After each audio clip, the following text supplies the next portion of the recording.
Oh my gosh, never try out modern comics. That is the lesson of today.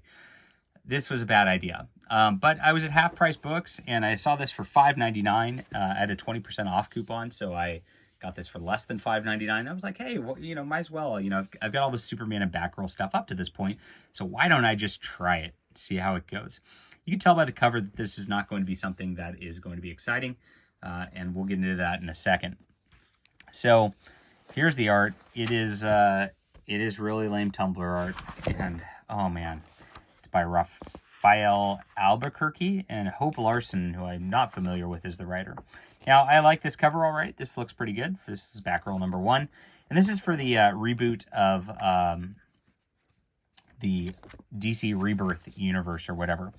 So I think it is a direct continuation from the New 52. They reference this like Burnside stuff, which is from that, which I have not read yet, but they're coming out with an omnibus of that shortly, and that's Cameron Stewart does the art on that, which he's a really good artist. But this is the problem for me.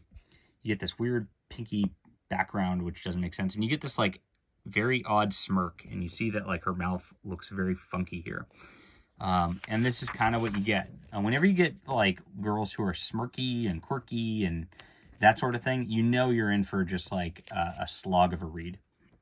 It's not as, fortunately, there's not like a huge like social justice element to this. You still have her, and she's just like, I don't know, she's a little on the frumpy side here.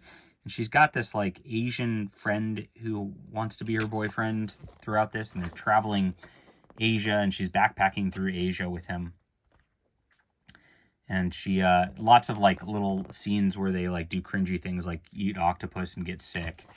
And it's like they try too hard for the jokes, and yet it slows down the pace of the book so much that it's just like, oh man, I want to get past this. You can see some of these faces are very inconsistent throughout the art here.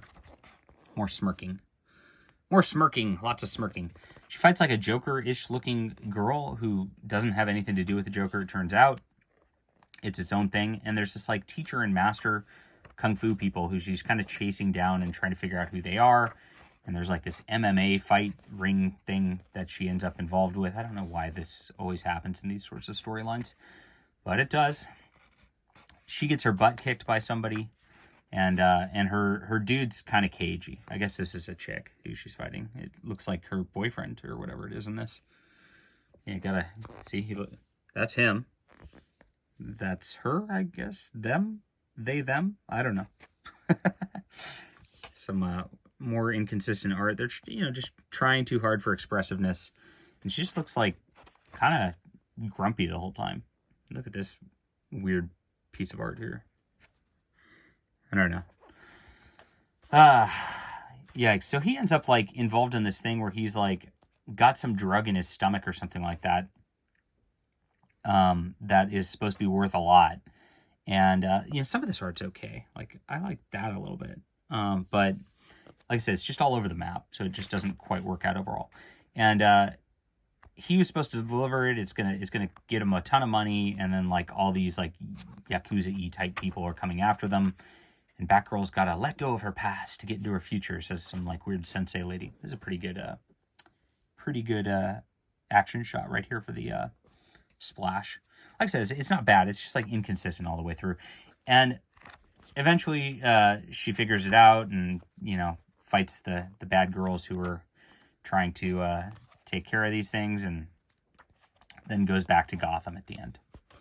And Poison Ivy happens to be on her flight.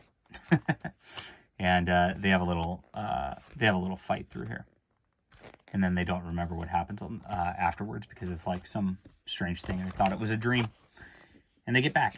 So yeah, it really ended an issue before that, and this last issue is kind of like a coda of its kind of own thing of her going back to Gotham.